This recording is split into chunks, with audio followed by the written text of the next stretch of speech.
গতকাল বিকেল থেকে এই আজকে সকাল হওয়া পর্যন্ত আমার মনে হয় ১০০ বারের বেশি মনে পড়ছে ২০১৩ সালের গড় টেস্টার কথা। তখন মুশফিকুর রহিম আসলে ওই পাশটায় ছিলেন। তিনি দেখতেছিলেন যে কি ঘটনা ঘটতেছে। বাংলাদেশের ১ম ডাবল সেঞ্চুরি হইতে যাচ্ছে। ১৮৯ রানে অপরাজিত আশরাফুল। আশরাফুল রাতে ঘুমাতে গেলেন এবং বিসিবি একটা ব্লান্ডার করছিল আই থিংক আশরাফুলকে ওইদিন প্রেস কনফারেন্সে নিয়ে আসছিল। এটা আমি এর আগে পরে কখনো শুনি নাই যে কেউ কোনো ক্রুশিয়াল মাইলফলকের কাছে থাকা অবস্থায় অপরাজিত থাকলে তাকে প্রেস কনফারেন্সে আনা হয়। যাই হোক সে চ্যাপ্টার তো গেছে। পরদিন সকালে কি হয়েছিল আপনাদের মনে আছে? আশরাফুল অনেকবার আউট হওয়ার চেষ্টা করে একটা মাত্র রান যোগ করে ১৯০ রানে আউট হয়ে গেল। আমরা ১ম ডাবল সেঞ্চুরিটাও ওই সময় দেখতে পেলাম না। মুশফিক সেই হতাশাটা ঘুচায় দেওয়ার দায়িত্ব নিল। ওই দিনই মুশফিক বাংলাদেশের ১ম ডাবল সেঞ্চুরিটা করে ফেলল। গতকালকে মুশফিক ছিল পাল্টা এন্ডে। মানে এবার মুশফিক অপরাজিত মাত্র একটা রানের জন্য। এবার কিন্তু ডাবল সেঞ্চুরি না, মাত্র সেঞ্চুরি। সেই সেঞ্চুরিটা ডাবল সেঞ্চুরির চেয়ে মাহাত্ম্যপূর্ণ। কারণ সেঞ্চুরিটা করতে পারলে পৃথিবীর মাত্র ১১তম ব্যাটসম্যান হিসাবে শততম টেস্টে তিনি শতক করে ফেলবেন। একটা বিরল রেকর্ডে নাম লেখানো না? কোথায় Colin Cowdrey, Gordon Greenidge, Ricky Ponting এদের পাশে নাম লেখানো। সে একটা রানের জন্য আটকে থাকলেন এবং কি না দুর্ভাগ্য সকাল বেলাটায় যে ১ম ওভারটা মুশফিক খেলল, ১ম ওভারটা খুবই ডিসকমফোর্টের সঙ্গে খেলল। ১ম ৩-৪ টা বল সে খুব ডিসকমফোর্টের সঙ্গে খেলল কিন্তু আউট হচ্ছিল না। 5th এবং 6th বল দুটোতেই প্রাণ যেতে পারত। 6th বলটা যে কেমনে স্টাম্পে লাগলো না, এটা তো খুব বিস্ময়কর ব্যাপার। এরপরে সে পরের ওভারটায় এসে সেই অবশেষে সিঙ্গেলটা নিল। একটা আরেকটা মাইলফলকের নাম উঠল। বিরল একটা মাইলফলকের নাম তুলে অবশেষে ১০৬ রানে আউট হলো এবং আরেকবার ঘোষণা করে দিল যে বান্টু দা আসলেই চ্যাম্পিয়ন। এই বান্টু দা কিংবা সাকিবের ক্যাপ্টেন মাশরাফির বান্টু দা, তার সম্পর্কে তো কথা বলতেছেই আমরা, সবাই বলতেছে, তার ওয়ার্ক এথিক্স নানা রকম কথা বলতেছে। আমি একটু আজকে ছোট্ট করে বলি, এই যে কৃতিত্বটা করলো সে, শততম টেস্ট খেলতে সে সেঞ্চুরি করলো, এই জায়গাটায় আমি কেন কলিন কাউটির থেকে শুরু করে যে লাস্ট ওয়ার্নার ডাবল সেঞ্চুরি করলো শততম টেস্টে, যে কারো চেয়ে মুশফিককে আগায় রাখবো, যে কারো চেয়ে, সেই জিনিসটা আজকে একটু বলি এবং সেটা আমি বলে আগায় রাখবো তা না। খোদ রিকি পন্টিং থেকে শুরু করে মুশফিকের কলিগরা কিভাবে তাকে আগায় রাখতেছে সেই জিনিসটা একটু বলবো। আমরা ইতিমধ্যে অনেকেই বলে ফেলছি যে মুশফিকের পরে ক্যারিয়ার শুরু করে, মুশফিকের ২ বছর পরে ক্যারিয়ার শুরু করে ১.৫ শতাধিক টেস্ট খেলে অবসরে চলে গেছেন এরকম ক্রিকেটারের সংখ্যা অনেক। অ্যাকচুয়ালি মুশফিকের যে ক্যারিয়ার স্প্যান ২০ বছর হলো তো, ২০ বছরের চেয়ে বড় ক্যারিয়ার স্প্যান টেস্টে ছিল শুধুমাত্র শচীন টেন্ডুলকারের। তো শচীন টেন্ডুলকার কতগুলো টেস্ট খেলছেন আপনারা জানেন। ২০০ টেস্ট খেলছেন শচীন টেন্ডুলকার তার ২০ বছরের ক্যারিয়ারে। সেখানে মুশফিক ২০ বছরের ক্যারিয়ারে কোনো ক্রমে এসে ১০০তম টেস্ট খেলল। এখন আপনি যদি ক্যারিয়ার স্প্যানের দিকে তাকান, এটা কিন্তু আসলে বিস্ময়কর বললেও কম বলা হবে। ওই যে গতকালকে রিকি পন্টিং এর একটা কথা দেখলাম যে রিকি পন্টিং বলতেছে যে আমি মুশফিককে শততম টেস্টের জন্য অভিনন্দন জানাই। এটা ঠিক আছে যে এটা গুরুত্বপূর্ণ কাজ। কিন্তু তার চেয়ে বড় ব্যাপার হচ্ছে ও যে এই লম্বা ক্যারিয়ার ধরে খেলতেছে। ওকে তো আজকে থেকে দেখতেছি না, আমার খেলোয়াড়ি জীবন থেকে দেখতেছি। আমি সবসময় সব ক্রিকেটারকে বলি, তরুণ ক্রিকেটারকে বলি যে লং ক্যারিয়ারের জন্য খেলবা। তুমি যত লম্বা ক্যারিয়ার করতে পারবা, তত বেশি তুমি নিজেকে টেস্ট ক্রিকেটার হিসেবে প্রুভ করতে পারবা। তো সেই জায়গাটায় আমি মনে করি যে মুশফিক একটা আইডল, যে এত লম্বা ক্যারিয়ার ধরে ধারাবাহিকভাবে খেলে যাওয়া যায়। এই জায়গাটাই আমার পয়েন্টটা। যে খোদ রিকি পন্টিং যে পয়েন্ট আউটটা করছেন যে এত লম্বা ক্যারিয়ার তো শচীন টেন্ডুলকার ছাড়া আর কারো নাই। এত লম্বা ক্যারিয়ার ধরে আপনি যখন খেলে আসেন, খেলে মাত্র ১০০টা টেস্ট খেলেন এবং সেই ৭০তম টেস্টে সে সেঞ্চুরি করেন।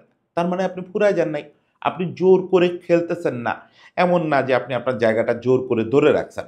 যদি সেই 'দ্য ডিক্টেটর' সিনেমার মতো হতো যে এরকম দেখায় আপনি জায়গা ধরে রাখছেন তাহলে বুঝতাম। না, শততম টেস্টে ২০ বছর পরে এসেও সে সেঞ্চুরি করতে পারে। এবং আমাদের দেশের যে বাস্তবতা, আমাদের দেশের বাস্তবতায় তার যে টেস্ট এভারেজ, এখন যারা আমাদের সর্বোচ্চ টেস্ট এভারেজ বোধহয় তার টেস্ট এভারেজটাই বোধহয় সর্বোচ্চ। মানে সর্বোচ্চ না হলেও না, তামিমের টেস্ট এভারেজ সর্বোচ্চ। তো ১-২ এ আছে। তার মানে আমাদের বিচারে সে একটা আমাদের চ্যাম্পিয়ন ক্রিকেটার। সেই চ্যাম্পিয়ন ক্রিকেটারটা ২০ বছর ধরে নিজেকে ধরে রাখছে। এই জায়গাটায় তার ওয়ার্ক এথিক্স নিয়ে, তার লাইফ এথিক্স নিয়ে, তার অনুশীলন নিয়ে, তার পড়াশোনার প্রতি আগ্রহ নিয়ে, এগুলা নিয়ে তো আমরা শতবার কথা বলছি। একই সঙ্গে ওই জিনিসটা বলতে হবে বারবার যে, এই যে বছরের পর বছর ধরে অক্লান্তভাবে নিজেকে টপ লেভেলে ধরে রাখার চেষ্টাটা। আজকে দেখেন মাশরাফি কালকে একটা স্ট্যাটাস দিছে, যেটা থেকে ওই যে বান্টুদা শব্দটা পিক করছি। মাশরাফি তাকে বান্টুদা ডাকে। কেন ডাকে জানি, সেটা আর আপনাদের সঙ্গে শেয়ার না করি। সবকিছু সবার জানতে হবে কেন? তো মাশরাফি তাকে বান্টুদা বলে ডাকে। মাশরাফি তার সম্পর্কে বেশ লম্বা একটা লিখছে। ওখানে ওই কথাটা খুব গুরুত্বপূর্ণ। যে দেখ তোরে ১ম দেখছিলাম খুব বাচ্চা হিসেবে। আজকে যখন ১০০ টেস্ট খেলতে নামতেছিস তখন তোর বয়স হয়ে গেছে। তখন তুই বয়স্কদের মধ্যে চলে গেছিস। এই যে লম্বা সময়টা নিজেরে ধরে রাখলি, এটাই তোর শ্রেষ্ঠত্ব। এই কারণেই তুই চ্যাম্পিয়ন। তো সে আরকি জানাচ্ছে যে শুভকামনা বান্টুদা। সবচেয়ে ইন্টারেস্টিং স্ট্যাটাসটা দেখলাম হচ্ছে সাকিবের কাছ থেকে। সাকিব তো আ সাকিব আর মুশফিকের কিন্তু একটা টানাপোড়েনের গল্প বাংলাদেশের ক্রিকেটে ছিল। এটা এখন নিশ্চয়ই আর তাদের নাই বা এই টানাপোড়েন তাদেরকে খুব একটা স্পর্শ করে নাই। মুশফিক হচ্ছে সাকিবের এক্কেবারে ছোটবেলার ক্যাপ্টেন।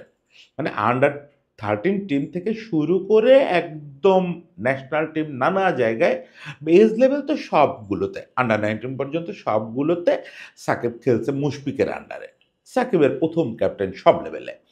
এরপরে যখন ন্যাশনাল টিমের প্রসঙ্গ আসলো, তখন কিন্তু সাকিব তামিম ১ম ক্যাপ্টেন্সি, ভাইস ক্যাপ্টেন্সি পেল। তখনও মুশফিক ক্যাপ্টেন্সি পায় নাই। মানে মুশফিক তার সাবঅর্ডিনেটের আন্ডারে চিরকাল যাদের সে টিম মেম্বার হিসেবে পেয়ে এসছে, তাদের সাবঅর্ডিনেট হিসেবে তাকে খেলতে হলো। এরপরে আবার সাকিব তামিমকে যখন একই দিনে স্যাক করা হলো, ক্যাপ্টেন্সিটা দেওয়া হলো মুশফিকের হাতে।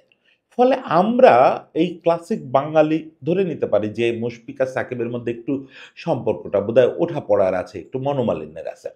ওটা ওই সময়ে মুশফিক দেখায় দিছিল যে ওদের রিলেশনটা কেমন। ওই ঘটনার পরে ১ম যে টেস্টটা খেলতে যাচ্ছিল বা ১ম যে ম্যাচটা খেলতে যাচ্ছিল, সেই ম্যাচের আগে মুশফিক সাকিবের একটা ছবি পোস্ট করছিল। সেখানে কথা ছিল যে, "সারা বিশ্বের কাছে তুমি অলরাউন্ডার নাম্বার 1, আমার কাছে তুমি চ্যাম্পিয়ন। এই চ্যাম্পিয়নকে নিয়েই আমি খেলে যেতে চাই।" ব্যাপারটা হচ্ছে শুধুমাত্র যে সাকিবের ক্যাপ্টেন্সি গেছে, সাকিব তার সবচেয়ে প্রিয় খেলোয়াড়, দলের সবচেয়ে গুরুত্বপূর্ণ খেলোয়াড়, তাকে উজ্জীবিত রাখা। এই জিনিসটা আমি দেখলাম এতকাল পরে। সাকিব তো সাধারণত এইসব বিষয়ে প্রকাশ্যে কম কথা বলে, বলতে চায় না। এতকাল পরে সাকিব কি অসাধারণ একটা স্ট্যাটাস দিল যে, "মুশফিক ভাই আপনারে ১ম যেদিন দেখি সেদিন ক্যাপ্টেন হিসেবে দেখছিলাম। আপনারে দেখছিলাম আপনি আমার আন্ডার 13 এর ক্যাপ্টেন ছিলেন। আজ যখন আপনিও ক্যাপ্টেন নাই, আমিও দলে নাই, তখনও আপনারে আমি আমার লাইফের ক্যাপ্টেন মনে করি এবং সারা জীবন সেটা মনে করে যাব। যতদিন বেঁচে থাকবো আপনি আমার ক্যাপ্টেন থাকবেন।" এবং খুব ইচ্ছা ছিল আপনার সঙ্গে আরেকটা টেস্ট খেলার, সেটা তো আর হলো না। তো এই যে সারা জীবনের জন্য ক্যাপ্টেন মেনে নেওয়া, সবাই তো আসলে স্ট্যাটাস দিচ্ছে। খোদ হামজা চৌধুরী একটা ভিডিও বার্তা দিছে যে, "শততম টেস্ট উপলক্ষে আমি মুশফিককে শুভকামনা জানাচ্ছি।" সেখানে সে লিখছে যে, "আমাদের লিজেন্ড, আমার দেশের লিজেন্ড।" কি প্রাউড এর ব্যাপার। আমরা হামজা, সাকিব, ওই সমিত, মুশফিক ভাগাভাগি করার কত চেষ্টা ফেসবুকে করতেছি।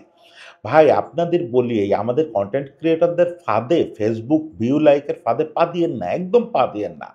আমরা ভিউ লাইকের জন্য যা খুশি তাই করতেছি, যা খুশি তাই। সাকিব আর হামজার ছবি পাশাপাশি বসায়ে ওখানে কেউ বলতেছে যে কে বেশি জনপ্রিয়, কে দেশের বেশি নায়ক, লাইক দেন বা লাভ দেন। মানে নরকে নামার মতো একটা পদক্ষেপ আমরা নেওয়া শুরু করছি। দেশের হিরোদের আমরা মুখোমুখি দাঁড় করাচ্ছি। মানে একদিকে ফুটবল টিম জিতলে আমাদের ক্রিকেটাররা ওরকম উচ্ছ্বসিত প্রতিক্রিয়া জানাচ্ছে। লিটন টিভির সামনে বসে সেলফি তুলে পোস্ট করতেছে। সবাই অভিনন্দন জানাচ্ছে। আমাদের ক্রিকেটারদের সাফল্যে ফুটবলাররা, শুধু লোকাল ফুটবলাররাও না, মানে ঢাকায় থাকা ফুটবলাররা না, বাইরে থেকে যারা আসছে ওরা পর্যন্ত উচ্ছ্বাস প্রকাশ করতেছে। মুশফিকরে অভিনন্দন জানাচ্ছে। আপনারা যে সাকিবরে ফুটবলের মুখোমুখি দাঁড় করান, আপনারা জানেন সাকিবের ঢাকা শহরে ১ম গার্জিয়ান কে ছিল? সাকিবকে যখন ওর বাপ-মা বিকেএসপিতে রেখে গেল, কার হাতে তুলে দিয়ে গেছিল? কারে বলছিল যে, "আমার ছেলেটারে দেখে রাখো"? এটা কল্পনা করতে পারেন? এমিলিরে, জাহিদ হাসান এমিলি। জাতীয় দলের সাবেক স্ট্রাইকার, সম্ভবত জাতীয় দলের সর্বোচ্চ গোলের রেকর্ড এখানেও এমিলির দায়িত্ব দিয়ে গেছিল কেন? সাকিবের ফুফাতো ভাই, সে আবার হচ্ছে ন্যাশনাল টিমের খেলোয়াড় ছিলেন, সেই কারণে এমিলির সঙ্গে ওদের একটা পারিবারিক পরিচয় ছিল। ওর বাবা মা যখন বিকেএসপি থেকে যান, তখন এমিলিরে বলছিলেন যে বাবা আমার ছেলেটারে তোমার রুমেই রাখার ব্যবস্থা করো, এমিলিও বিকেএসপির স্টুডেন্ট, ফলে তুমি ওর একটু দেখে শুনে রাখো। আরে ভাই, এর বেশিরভাগ বিকেএসপিতে একসঙ্গে থাকে, খায়া আসছে, ৩ বেলা একসঙ্গে ওঠা বসা করতো। আপনারা কেউ ফুটবল ভক্ত হয়ে খুব ভক্ত হয়ে গেছেন, ক্রিকেটের সঙ্গে আলাদা করেন, কেউ ক্রিকেট ভক্ত হয়ে খুব আলাদা হয়ে গেছেন। যাই হোক, প্রসঙ্গ বদলায় ফেলতেছিলাম।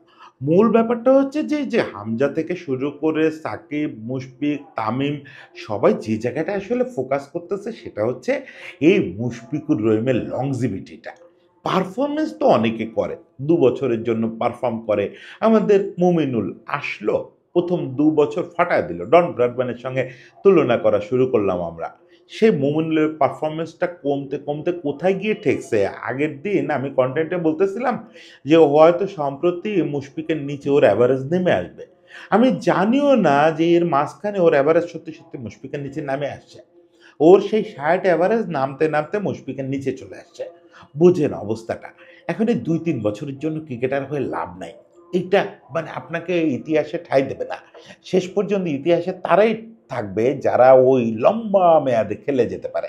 সেটা আজকে মুশফিক আরেকবার প্রমাণ করল যে ২০ বছর ধরে খেলার পরে এসেও সে বলে কয়ে একটা সেঞ্চুরি করতে পারে। এই সেঞ্চুরিটা দেখতে কতটা ভালো ছিল, কতটা অথরিটিপূর্ণ, এসব ভুলে যান। শুধু মনে রাখেন যে ২০ বছর পরেও সে সেঞ্চুরি করতে পারে ইন্টারন্যাশনাল ক্রিকেটে, টেস্ট ক্রিকেটে। এই জন্যই সে চ্যাম্পিয়ন। এই জন্যই বলছি বান্টু দ্য চ্যাম্পিয়ন। সবাই ভালো থাকবেন। বান্টু দার জন্য অনেক শুভেচ্ছা।